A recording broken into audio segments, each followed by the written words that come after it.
Radio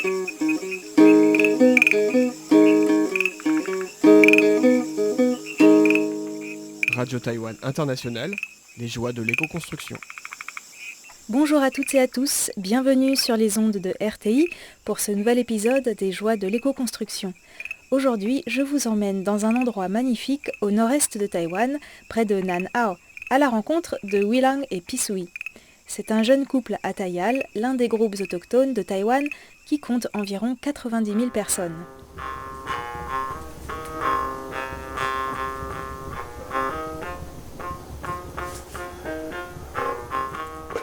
En 2016, Wilang et Pisui ont décidé de construire une maison en bois avec un toit en ardoise, selon la tradition des Atayal de cette région.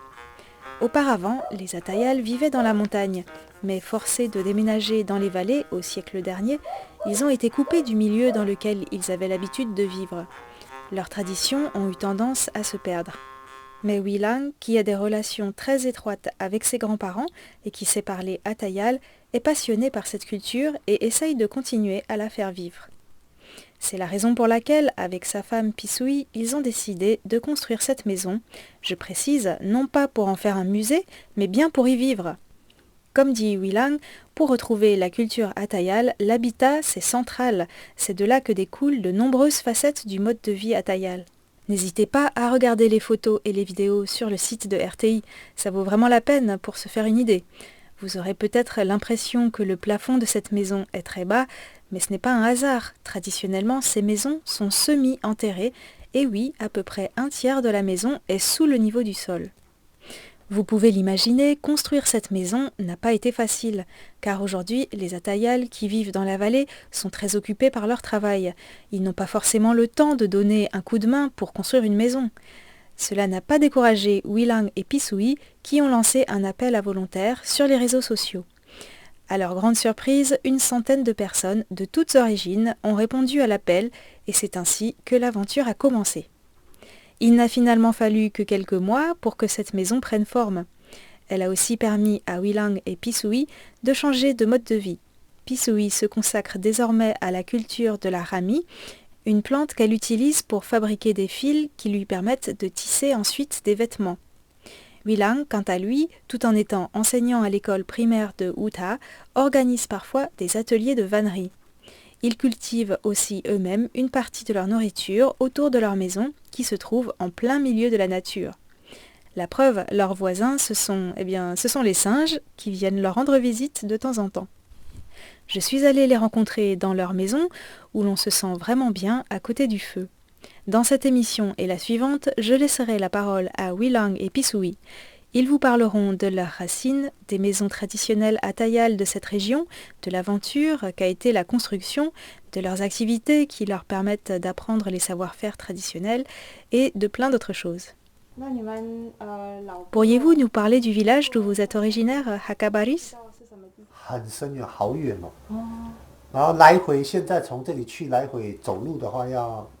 L'ancien village est très loin. Pour s'y rendre, il faut marcher une semaine aller-retour, en portant la nourriture dans des paniers. Là-bas, on peut encore voir d'anciennes maisons en bois, mais elles sont très abîmées, car quand plus personne n'y habite, il n'y a plus de foyer dans les maisons, et sans fumée, le bois est petit à petit rongé par les insectes. Ce village de Hagapalis, c'est celui qui a été déplacé dans la vallée par les autorités le plus tard. La plupart des autochtones qui ont été forcés de descendre dans les vallées l'ont été pendant la période de la colonisation japonaise. Mais mon village n'a été déplacé qu'en 1964 sous le régime du parti nationaliste Kuomintang. Pourquoi avez-vous eu l'idée de construire cette maison traditionnelle en bois ?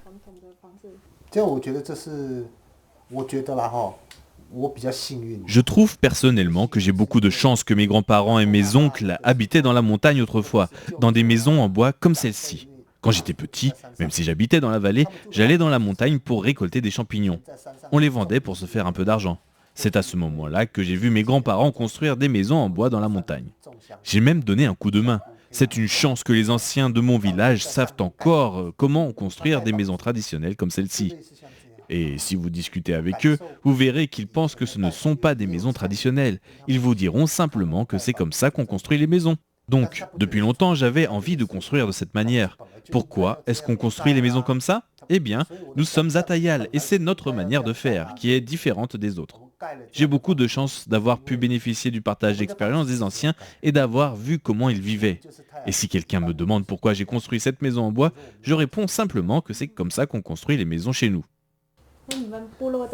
Qu'en pensent les gens qui habitent près de chez vous? 当然，现在是更早下来的人，他的爸爸妈妈已经没有这样的经验了。 Bien sûr, il y a des Atayal près d'ici qui ont dû descendre habiter dans la vallée beaucoup plus tôt que mon village, et ils n'ont pas eu la même expérience que moi.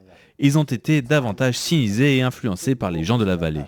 C'est pour cela qu'ils n'ont pas la même conception que moi de ce que devrait être une maison. Pour moi, vivre dans cette maison en bois, ça n'a rien de particulier. Mais la plupart des gens trouvent que ça sort de l'ordinaire. En fait, c'est simplement que les modes de vie ont changé avec le temps. J'ai eu la chance de connaître l'expérience des anciens Atayal, de leur vie dans la montagne, et ils m'ont aussi transmis beaucoup de connaissances traditionnelles. Je trouve personnellement que c'est une chance. Vous avez habité dans la montagne étant petit? 我本来住平地啦，但是以前他们都 Non, 在山上。 j'ai toujours habité dans la vallée, mais pendant les vacances, j'allais dans la montagne avec mes grands-parents pour cueillir des champignons. C'est à ce moment-là que je les ai vus construire des maisons dans la montagne. 盖房子就像这样。 Quelle est la différence avec une maison en béton? 哦，差多了呢，冬暖夏凉呢。夏天的时候 C'est très différent. Dans une maison en bois, il fait frais en été et bon en hiver. Je suis enseignant dans une école construite en béton qui se trouve près d'ici. Et je peux vous dire qu'en été, il fait très chaud dans l'école, on est obligé d'allumer l'air conditionné. Ici, en revanche, quand il fait plus de 30 degrés dehors, la température dans ma maison en bois est d'environ 6 degrés inférieure à la température dans l'école. On a même fait l'expérience. Et en hiver, il fait bon à l'intérieur car on allume un feu. La nuit, on n'a pas froid parce qu'on dort à côté du foyer. C'est très agréable. En plus, la fumée protège le bois des insectes. Comment avez-vous appris à construire en bois? 所以其实会盖这种房子，其实是生活的经验。 C'est l'expérience que j'ai eue dans ma jeunesse, mais c'est vrai que l'on voit très peu de maisons comme ça dans la vallée. Pour apprendre les détails de la construction, j'ai regardé comment faisait mon grand-père quand il a été sollicité pour construire une petite maison en bois dans une école.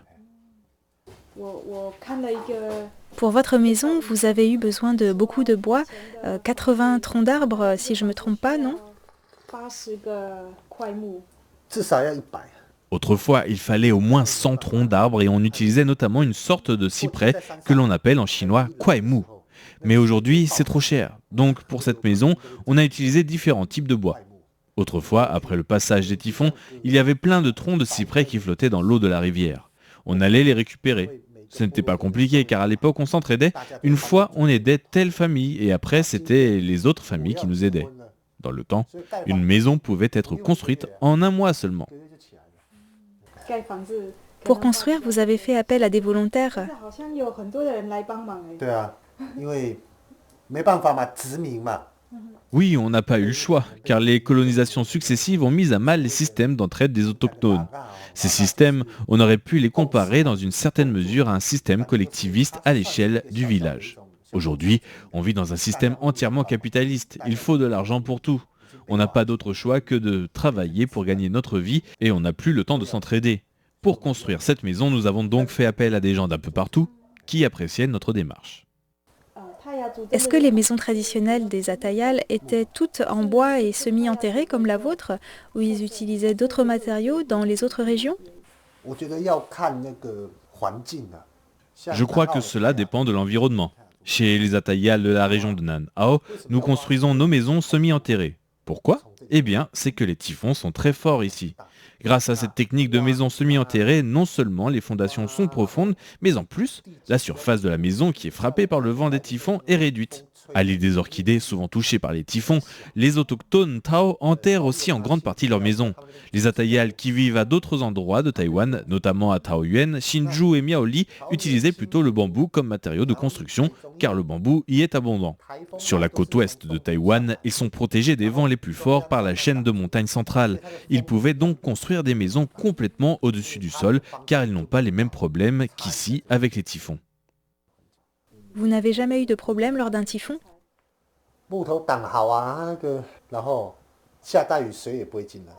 Le bois empêche le vent d'entrer et la maison n'est pas non plus inondée. Ça fait 5 ans qu'on habite ici et on n'a jamais eu aucun problème lors des typhons. Le toit est en plaque d'ardoise, c'est très lourd. Il faut des colonnes de bois très solides pour porter le toit. Est-ce qu'il y a d'autres Atayal qui vivent dans des maisons en bois comme vous aujourd'hui? 真的住只有我们呐、其他都是学校啦。 Il n'y en a pas beaucoup. Je crois que nous sommes peut-être les seuls à vivre comme ça. Les autres constructions Atayal en bois, ce sont des petits bâtiments dans des écoles ou des lieux touristiques. Ça n'a pas de sens car il n'y a personne pour y habiter et allumer un feu tous les jours. Ces maisons s'abîment vite. Vivre dans une maison traditionnelle en bois ou en construire une pour répondre à une commande, que ce soit un projet éducatif ou touristique, ce n'est pas du tout pareil. Si personne n'habite dans la maison, c'est une construction superficielle, sans âme. Quelle est la réaction des anciens du village quand ils voient votre maison? Ça doit leur rappeler des souvenirs, non? 当然啦， Bien sûr, quand ils voient cette maison, ils disent « Avant, les maisons étaient toutes comme ça ». Je crois qu'il ne faut pas sous-estimer ces maisons. Elles ont une force. Il faut bien en prendre soin et allumer le foyer tous les jours pour les préserver sur le long terme. Est-ce que les anciens vous ont aidé à construire? 告诉我怎么弄。对，帮我。 Ils m'ont donné des conseils, mais ils n'ont pas pu venir m'aider car ils ont leur propre vie. Ils doivent travailler pour vivre. La construction n'était pas facile, ça a demandé beaucoup d'efforts. Et ensuite, il faut prendre soin de la maison tous les jours, surtout les jours de pluie, et même en hiver. Vous qui êtes maître d'école, est-ce que vous accueillez parfois des élèves dans cette maison? 他们觉得很好玩啊，然后来这边上课啊。 Oui, ils adorent venir ici. Parfois, on vient faire des cours ici, notamment les cours sur la culture autochtone. J'espère que cela stimule leur intérêt et leur sentiment d'appartenance à la culture Atayal. Je crois que cela permettra de comprendre l'importance de faire des efforts pour réaliser un projet qui nous tient à cœur. Mon objectif, ce n'est pas qu'ils se mettent tous à construire des maisons traditionnelles, comme moi bien sûr. Ce que j'essaie de partager, ce sont surtout des valeurs ou des attitudes, comme l'entraide, le sens de l'esthétique, l'effort, le partage, la persévérance. J'espère que cela influencera leur manière d'étudier et d'envisager la vie. C'est important qu'ils voient plein de choses différentes dans leur jeunesse pour qu'ils puissent choisir entre plusieurs voies plus tard.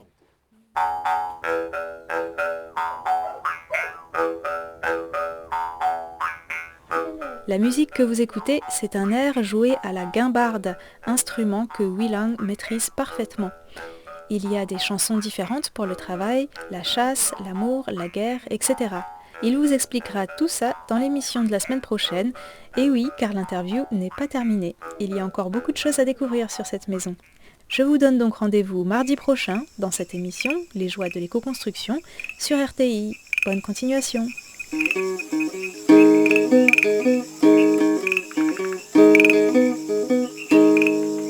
Radio Taïwan International, les joies de l'éco-construction.